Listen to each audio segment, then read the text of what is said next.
How you doing? This is Sean McVeigh with Sean's Outdoor Adventures, and it is with great excitement that I finally bring you the hunting portion of this year's map reading challenge. And I'm going to be airing one team a week for the next 4 weeks, all 4 teams. And this week we're starting off with Team Young Bucks. In this episode we're going to be following Eric Arquette, and we arrived at the map reading challenge in Pennsylvania for this hunt, and it basically ended up pouring rain on us after we got set up in the stand. So let's pick up with Eric after the end of the next day to hear how his first full day went after hunting, because the first hunt, that first evening, everyone got rained on this week that we'll be talking about. So let's check in with Eric at the end of the first full day of map reading challenge. And I went into another section, finally found a good tree, set up everything. And it's the first time I ever set up actually everything, camera, all that. And Wow. yeah, I had some activity and saw a few doe, got a shot off of one, and I'm actually going to go over the footage on the computer and see exactly, hopefully, where it hit. It's very, very thick over there, so it's might be a challenge to find, but yeah, I know you sent me a picture of the arrow, and there wasn't really any good blood on the arrow, yes, which has me a little concerned. So after, in a few minutes here, we will look at that footage. I mean, if you got the liver, I mean, the deer's probably already expired, but if not, then it's definitely going to have to wait till the morning and hope the coyotes didn't I wish get to it. I wish it was a little more promising as far as the blood on the arrow. Yeah. And if I realized it was as thick as it actually was, I don't know if I would have shot, because I wanted to obviously make sure I found the deer. So now just to go look over the footage and hopefully find that it's a good shot and maybe a liver shot, hopefully. Yeah. And didn't smell like like a gut shot or anything like that. So hopefully, hopefully we find it. Good thing is with a liver shot, they really don't like to go far. I mean, a lot of times they'll go within 80 yards and bed down. Yeah. And you haven't pushed it. We kind of got out of there. Yeah, I didn't. So all my stuff was dying for some reason. GPS, my phone, everything, and so I left the charging cables. I had a portable charger, but I didn't have any cables with me, so I decided to just back out and then just go over the footage first, and then hopefully go find my deer. All right, well, let's go take a look at that footage and see what we can do. Yes, all right. All right, man. Good luck.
So hard.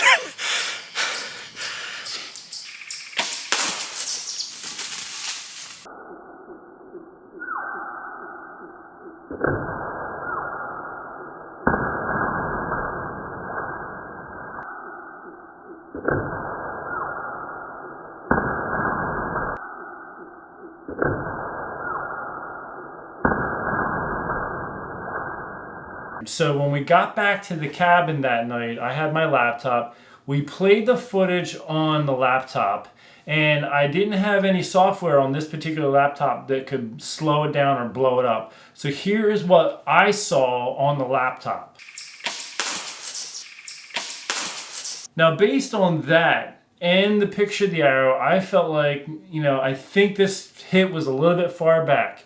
If we go in there and push the deer and it's not dead, there's a good chance we're not going to find it. It was supposed to cool off that night. I said, Eric, I think the best call here is you just wait till morning.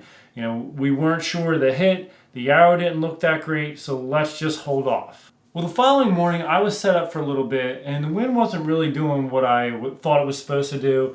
And then I had a guy walk right under me, and I thought, you know what, let me just get down and go help Eric. And at the same time, Eric just found the deer. So I was like, well, go ahead, hurry up and gut it. Now, in my mind, if you're going in to find a deer and you're expecting it to be dead, you go in prepared to gut it. And then as I'm like hustling out to my car, get all my gear on, tree stand, climbing sticks, filming, camera gear, bow, everything. I'm like lugging it all out as quick as I can. My phone goes off and it's Eric asking Steve, are you nearby and do you have rubber gloves? So I was thinking, you know, you didn't bring rubber gloves? So I tried to quick text back. I was like, Steve, stay in your stand. I've got rubber gloves. Eric, I'll be there. And so here I am assuming that Eric got the text, and I talked to him on the phone briefly on the way there, and he said, hey, there's a doe that I jumped on my way in. Bring your bow in case you jump any deer. So I end up jumping a deer on the way in, and I'm kind of frozen like, okay, should I try to get a shot? The deer's about 35, 40 yards away. I'm sitting there trying to figure it out, and then Eric starts yelling like, Sean, and I'm like, I'm trying, well, actually I texted him, I just jumped a deer, I'm going to see if I can get a shot. And I'm sitting there trying to figure it out, and then he starts yelling, and I'm like, texting him like, I just jumped a deer, I'm trying to get a shot. And I was like, you know what, forget it. Let me just go help him get the deer.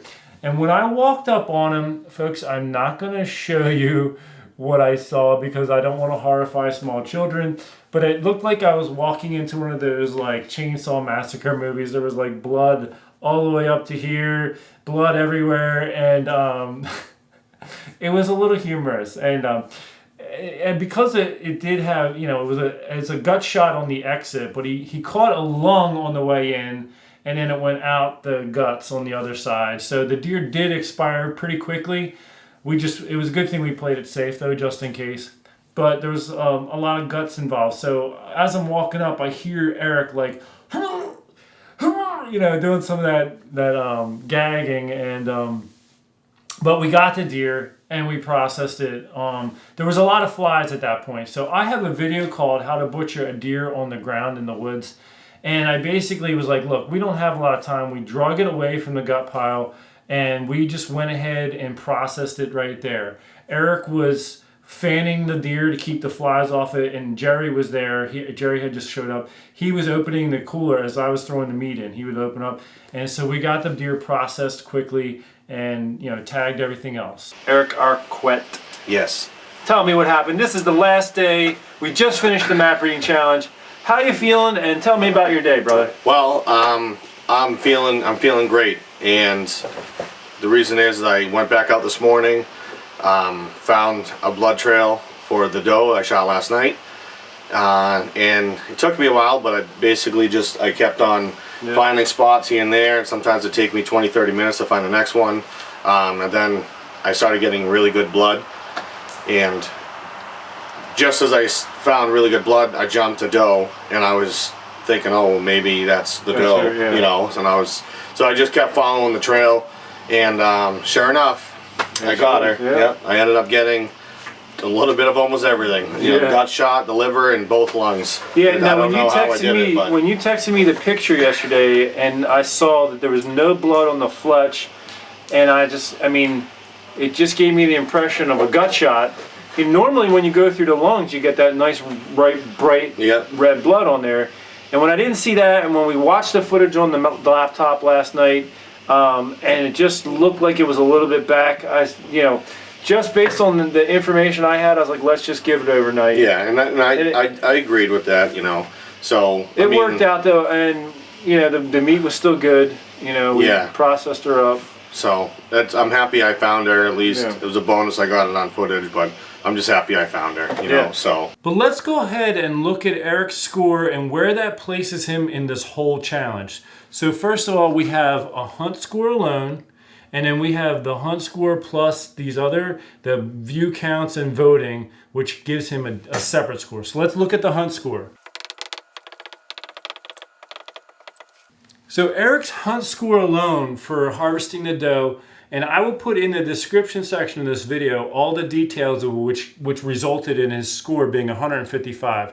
Now for all the hunters, as I said in the very beginning, I'm adding a 0 to the end of their hunt score. So Eric's score is 1,550 points. Now this score right here will be added to the other things. Let me draw a line here. And I'm going to talk about 2 prize categories. The hunt score alone prize category is the XOP air raid tree stand, also the climbing sticks, and the Ripcord Ace arrow rest. So that 1,550 points is in the contest for this. Now, his score with these other components puts him in the mix for the Bowtech Range 6 and his team to win, each person on the team to win a separate XOP air raid hang-on tree stand.